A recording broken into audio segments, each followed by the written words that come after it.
Welcome, everybody, to the Penny Family History Slideshow. My name is Dave Penny, and I'll be narrating this slideshow. I've digitized recently a bunch of old family photographs, and I'll be presenting it all in a slideshow. All of these photographs I'll make available online as well. I'll be giving some context in terms of family trees and things like that, and some old family stories that I've heard. Before we get started, though, maybe first a little bit more of a word about myself and this particular process. So, as I mentioned, my name is David Penny. Current date, it's around February 2024. I'm sitting in the attic in my house here in North Toronto. The Penny family actually landed in Toronto, and in particular in North Toronto, just a few blocks away from us when they first arrived in Canada in the 1920s.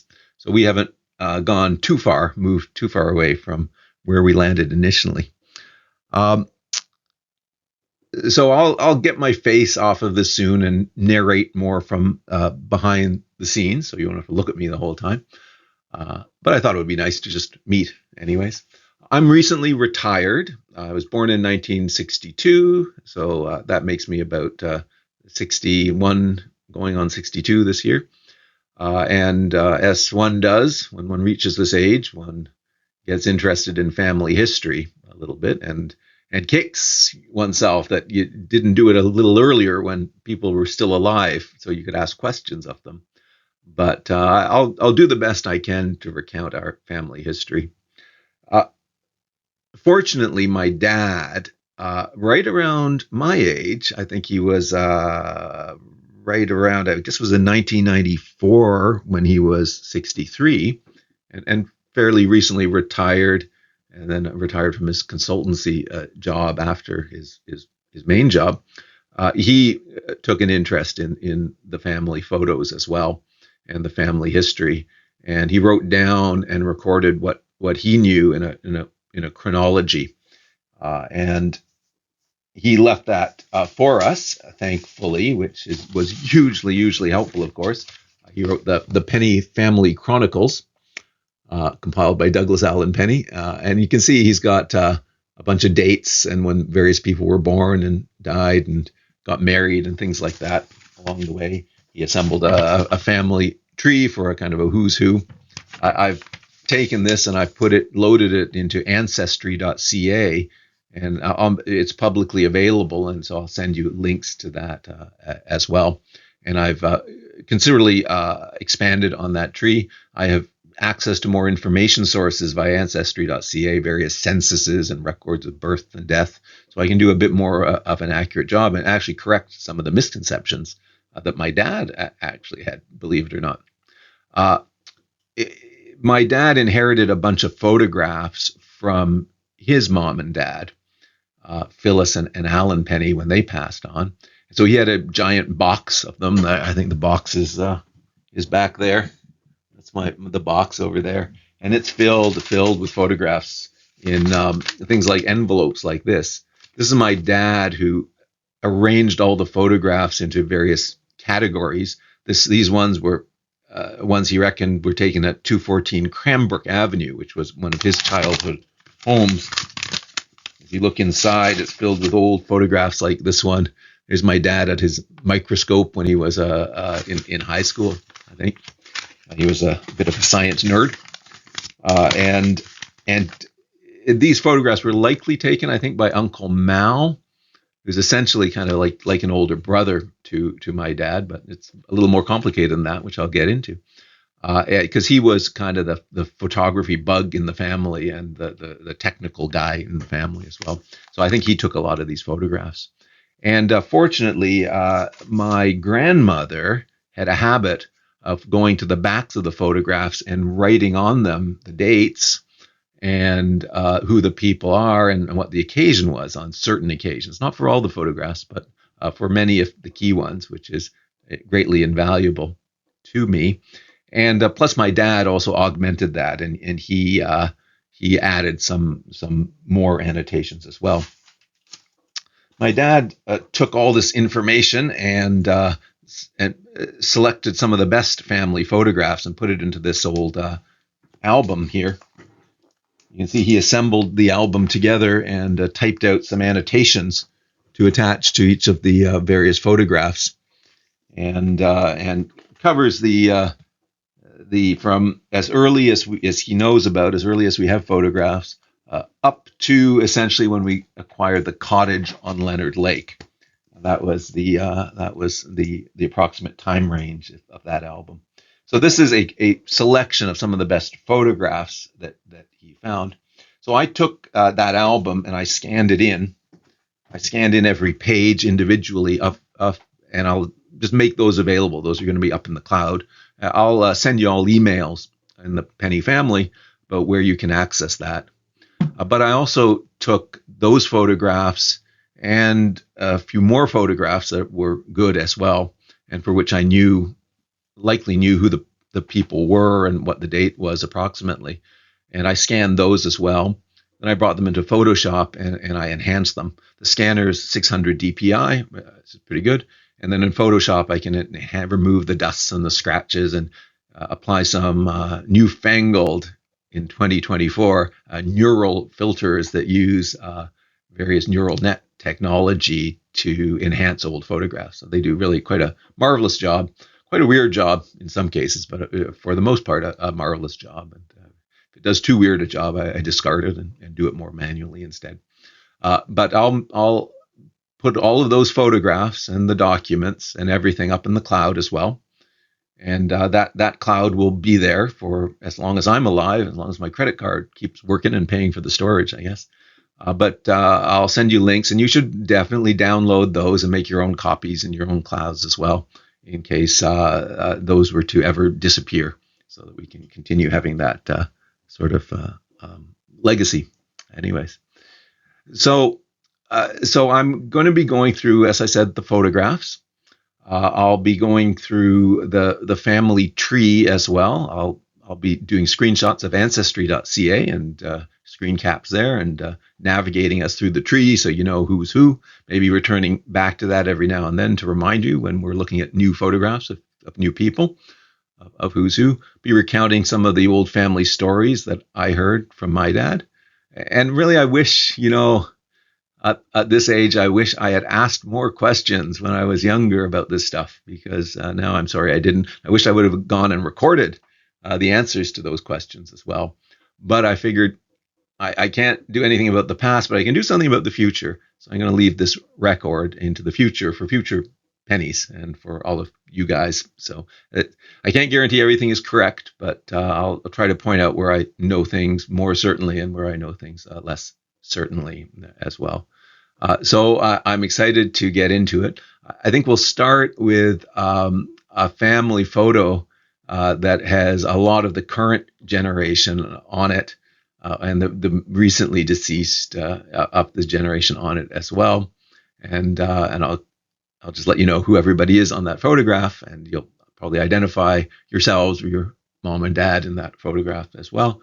And then I'll take you into the family tree, and then after that we'll go through the slideshow. So it's going to be a bit of a long presentation, so feel free to serialize it and look at it in 10-minute chunks at a time. But here it is for posterity. So I hope you enjoy it anyways, and I hope you get something out of it. So I thought before I get to the slightly bigger photograph, I'll start with this fun old photograph. It was taken by Uncle Mal. And this was it was kind of an annual event to line up all the kids, all the cousins, the Penny cousins, on the diving board. And this is at the cottage at Leonard Lake on the diving board. As of today, that diving board still stands, and we still have the cottage. This one down here is me. This was taken in the early 70s, I reckon, because I look to be around 10 years old or so. Next up is Debbie. Debbie Butler now, Debbie Penny at the time. This is my sister, L'Oreal Penny. Next up is Stuart Penny. This is Jennifer Penny, now Jennifer Pagnuti. And this is Susan Penny, the oldest of the cousins, Susan Howe. Now Susan has recently passed on, and what an absolutely lovely person Susan was in every respect. So this is the bigger photograph that I was telling you about, and all the cousins from the previous photograph are here as well.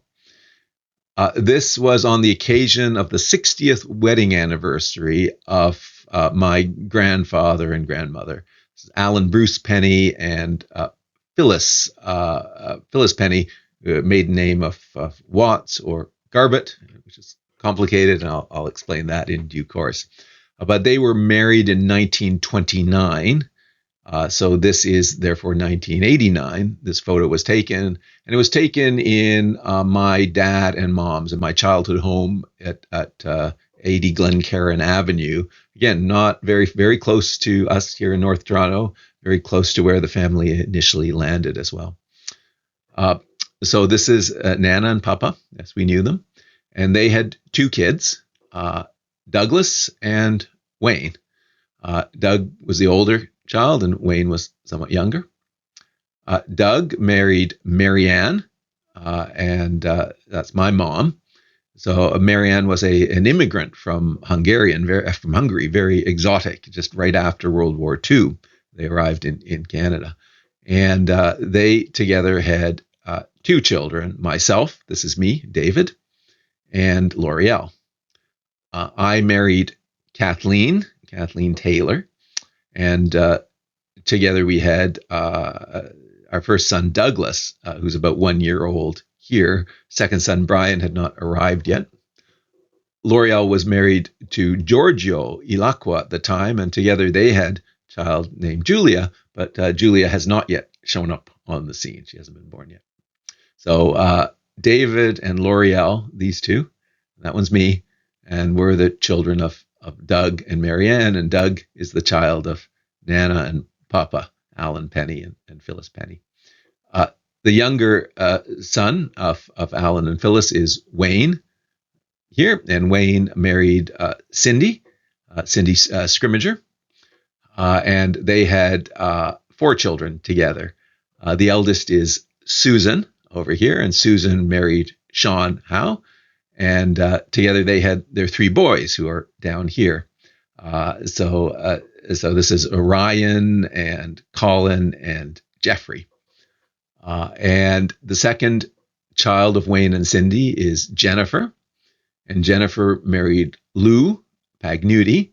And here you see their first child, Jason. Alana had not yet arrived on the scene.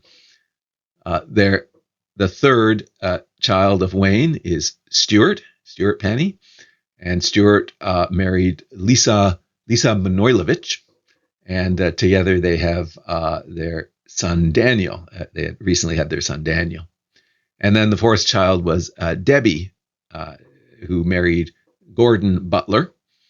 And they hadn't yet had kids at this point, although they have a bunch now. And actually, Gordon and I are the same age, and we went to the same high school, in fact, and we're in the same grade, everything. And that's basically the family as it existed then. Unfortunately, missing from this photograph is Uncle Mal, who had recently passed away, who was very much a central figure to all of us during this time. But I have lots of photographs of Mal and lots of stories of Uncle Mal, who was a real character as well. So I thought this was a nice photograph to get started anyways. Okay, so here we are on Ancestry.ca, where I've got the family tree entered. And we'll start here with Alan and Phyllis, who was wedding anniversary was in that previous photograph. And again, they have 2 children, Douglas and Wayne. Doug married Marianne, and they had me, David Allen Penny, and L'Oreal Elizabeth Penny. L'Oreal and David and Kathleen married, and together we had 2 kids, Douglas and Brian. Brian unfortunately died at a young age. Douglas married Calais, and they now have a child called Annalise Bryn Penny, there, who's just 2 years old right now. L'Oreal was married to Giorgio when she had Julia Claire Ilacqua. And Julia over here married Jeff. And together they have young Benjamin, who's only, I guess, about 1 year old or so around now. And L'Oreal remarried Quentin, who's now a very important and excellent addition to the family and is a great help with Ben as well. On Wayne's side, Wayne married Cindy. And here are the kids here. Susan, who married Sean. Susan, who's unfortunately now deceased. Jenny, who married Lou. Stuart, who married Lisa. And Deborah, who married Gordon. Deborah and Gordon have 3 kids, Cameron, Emma, and Owen.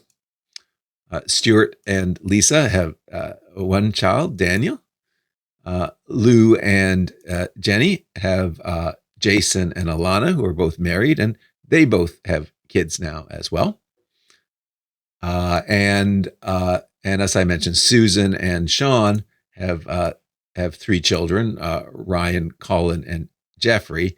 And there's also kids down there as well. Fairly recent additions to the family. So that's going down the tree. If we go up the tree a little bit, we have the real kind of patriarch of the family who arrived in Canada, which is his name is Jock, John Clark Penny Sr. Jock was born in Scotland, as was Alan, and they arrived in Canada when Alan was just 16 years old. John Clark Penny was married to Anne Gavin Ross. John's dad was a guy named Robert Kelman Penny, who married Jane Clark, and together they had multiple children. Alexander, Penny, Mary, Jeannie, Jane, James, Sarah, and Robert.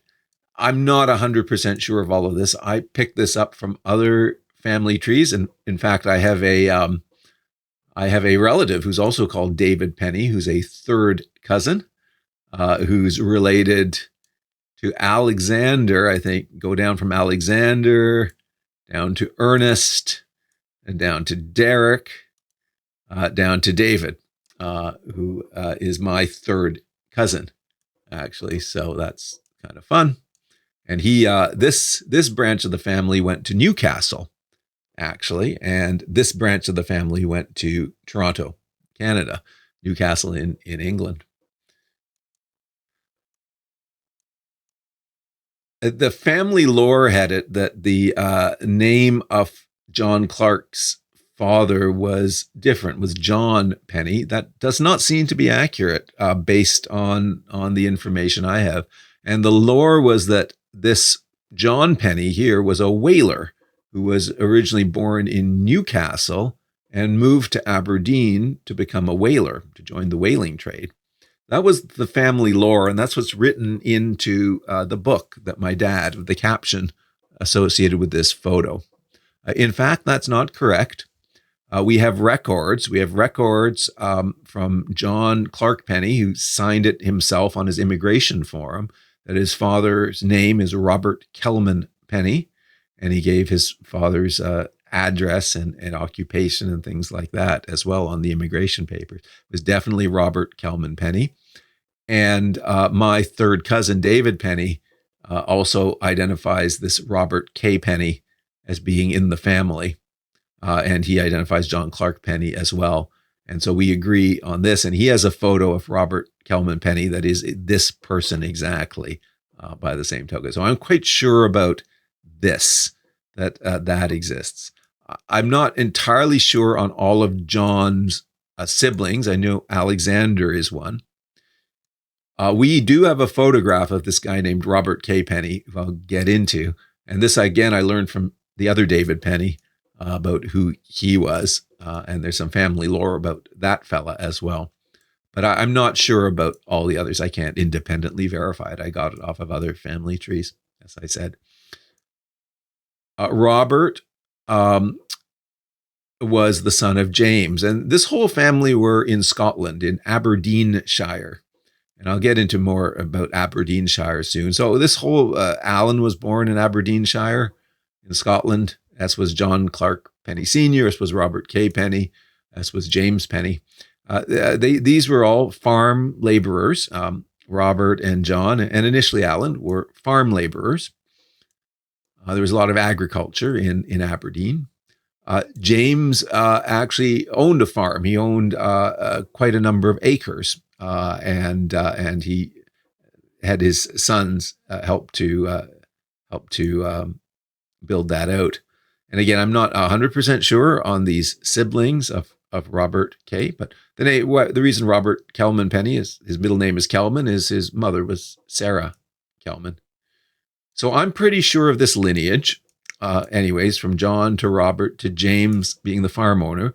There's good census records from Scotland that seem to be pretty clearly point out this lineage, as well as some birth records. Above this, I'm not 100% sure. I got this off of other family member trees. Siblings, I'm not so sure about. There was a John Penny up here above James Penny, and maybe that was the fellow who came from Newcastle, but we don't think so because there was yet another James Penny above him and a William Penny above him. And so that's where the Penny line seems to end as far as we can identify it anyways. And I'm not 100% sure about William and James and John. All right, let's say I'm pretty sure about this James, born in 1820. That's a farm owner.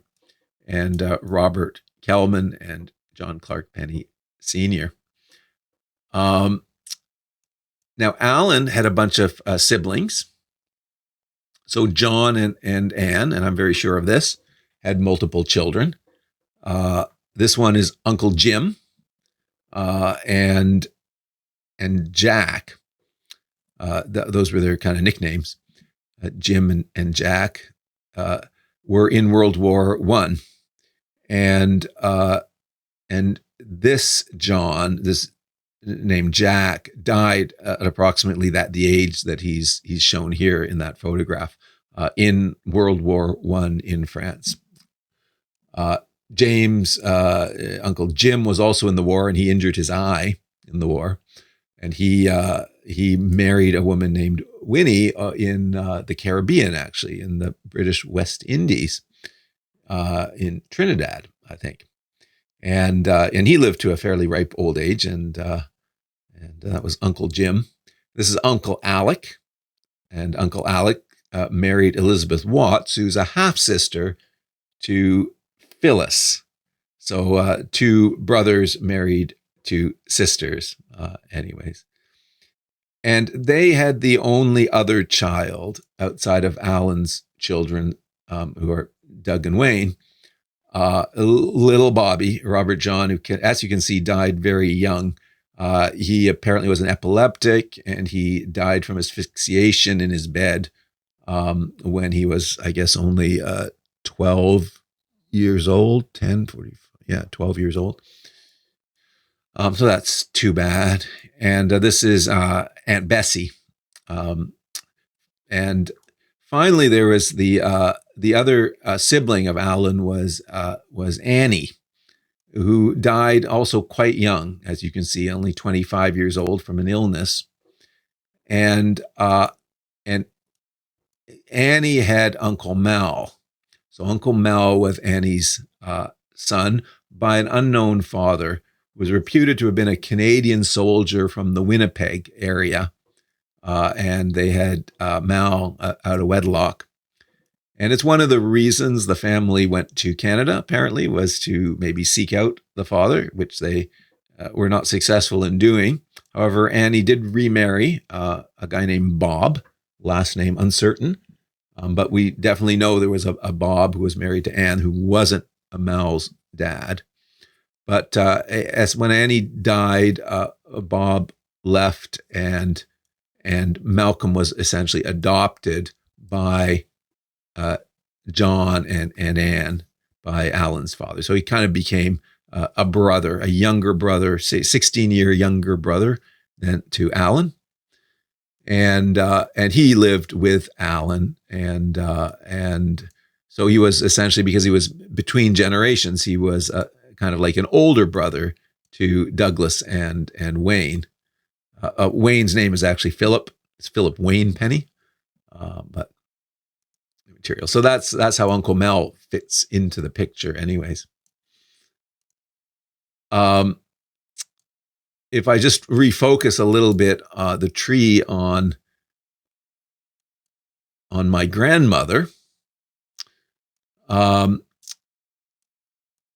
grandmother's parents are Walter Watts, and this was her adopted father was Grandpa Watts, and her birth mother was Mary Jane Garbett, and Phyllis was born in Winnipeg to Mary Jane, and then we're unclear who the father of Phyllis is, if they were married or not married, but Mary Jane Garbett moved to Ontario and married Walter Watts, and then there were other children that they had, I believe, and also Walter remarried somebody else, because Mary Jane died. Phyllis's mother died when she was only 15 years old. You can see she died in 1919, and Phyllis was born in 1904. So she died when Phyllis was fairly young, but she stayed with Walter, of course, and Walter's new wife as well. And together they had a number of, therefore, half-siblings. Margaret, Pearl, Vera, Elizabeth, and Georgie. So Aunt Georgie, Aunt Bessie, Aunt Vera, Aunt Pearl, and Aunt Margaret were all half sisters of Phyllis. And as we say, Alec Penny, who's Alan's older brother, married Bessie over here, and they had the only child. I think I think the Jarvises also have children, though they're not listed here. But I think we've got a whole family down here that I haven't yet recorded onto that thing. Anyways. Oh yeah, and Vera had Edwin as well. Okay. So I haven't been focusing too much on that side of the family tree. Although one thing that will come up in the photos is that Mary Jane had a sister called Hannah Garbett, and Phyllis went to visit Aunt Hannah, who was in California. And Hannah, we know, has a child, Edith, and Edith has a child, Gwyneth, as well, presumably in California still. So that's where that fits in. Focusing back on Alan's tree for a moment. Alan's mom is Anne Gavin Ross, and Anne Gavin Ross is the daughter of Alexander Ross and Anne McKay. And Anne McKay's family tree, it actually goes up a weirdly far distance, I think, up I think along the Anne Gavin side. Yes. And again, I can't vouch for any of this stuff because it just comes from other people's family trees, and I didn't really do that investigation myself. But there may be a bit more up on that side as well. So we'll come back and view all these people a little bit later as well.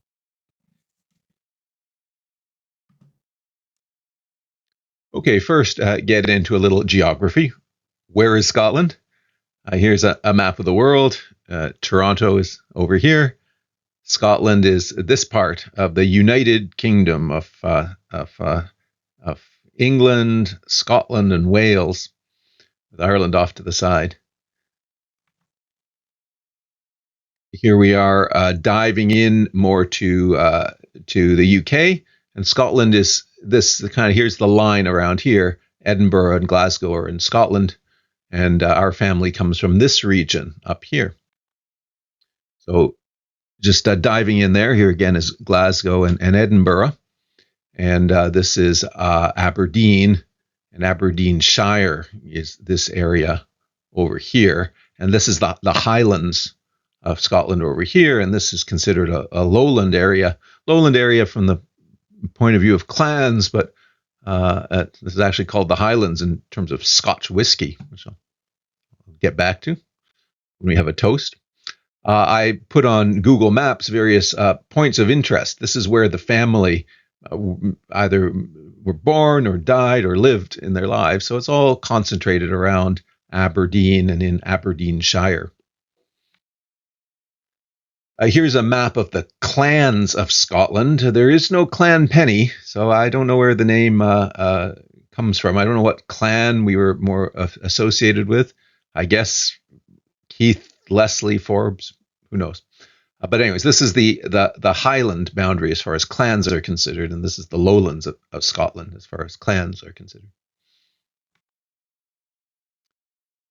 The place names in Scotland are a little bit complicated because they kept changing them in modern days.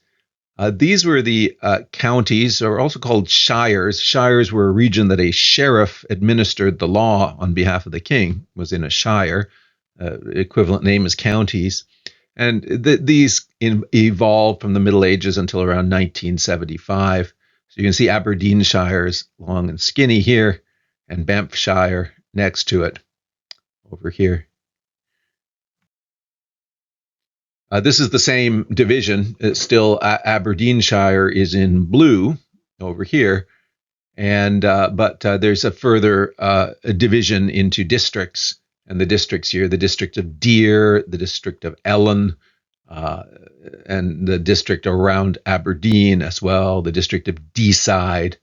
And you can see it's a bit confusing because Aberdeenshire has a district called Aberdeen, and then there's the city of Aberdeen. But the city of Aberdeen isn't actually part of Aberdeenshire for this purpose. They were more independent entities. Same thing, here's Banff, and then within Banff is Banff, and within Banff is Banff. So it's a bit confusing. Maybe that's why they tried to reorient it. And here's something that's even more confusing. So something that's even more confusing is this number 9 over here. This one is Aberdeenshire. Number 8 is Banffshire, and a place where our family was located was in Petershead, which is this city over here on the sea, and St. Fergus, which is a little town very close to Petershead. And it very much confused me that they were St. Fergus Banffshire and Petershead Banffshire when I was looking at the historical records, because all the family was here, and what the heck were they doing over here in Banffshire? Well, it turns out these two places geographically within Aberdeenshire are actually part of Banffshire from an administrative point of view, hence the confusion. So if you ever go looking through this stuff, beware that confusion. And between 1975 and 1996, they went absolutely crazy, and Banffshire disappeared altogether. They called it Grampian.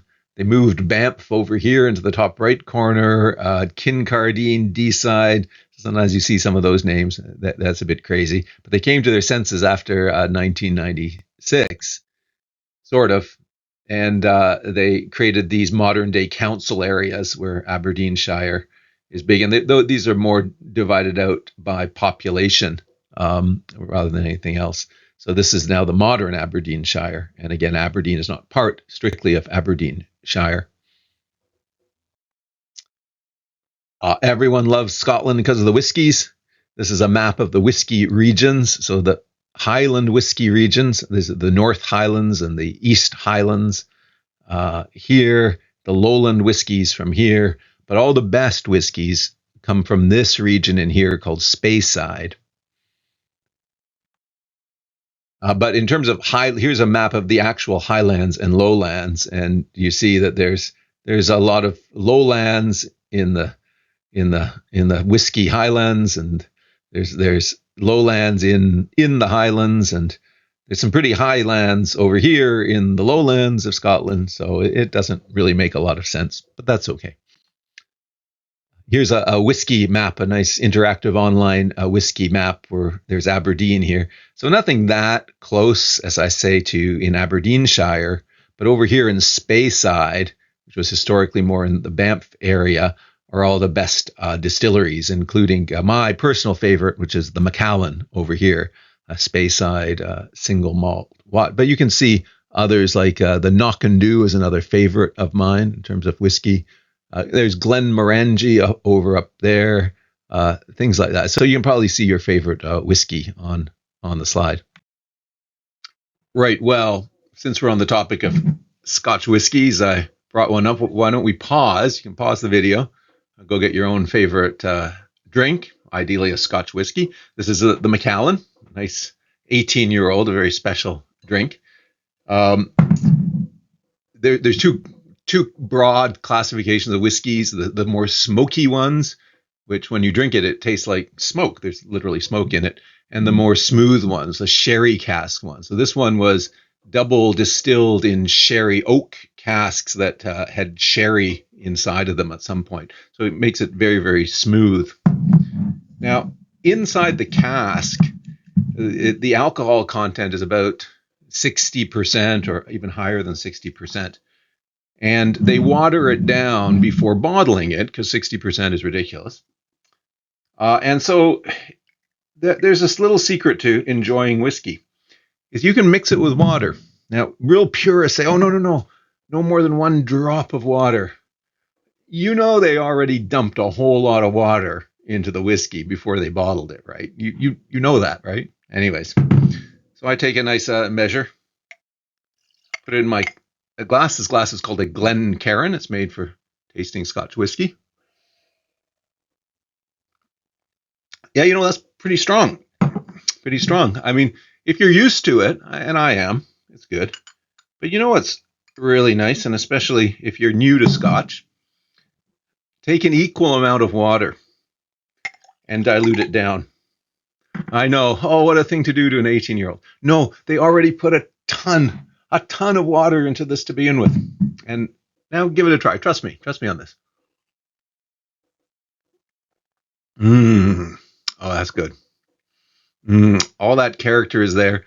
If you water down like a really good Scotch like this and you water down a bad Scotch, you taste the difference. Sure, absolutely. So water it down to taste, and especially if you're new to Scotch, and then you can maybe back off the water and until your preference. But anyways, let's have a toast. Let's toast to the Penny family.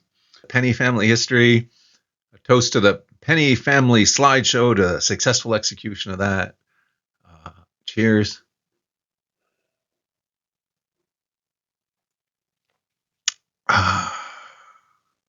So I'll be drinking my Scotch as I narrate the family history and the photo album. But that's probably enough for one video for right now. So I'll call this one part 1, and then I'll go into part 2. So go look for part 2, and you can maybe get your Scotch if you haven't already.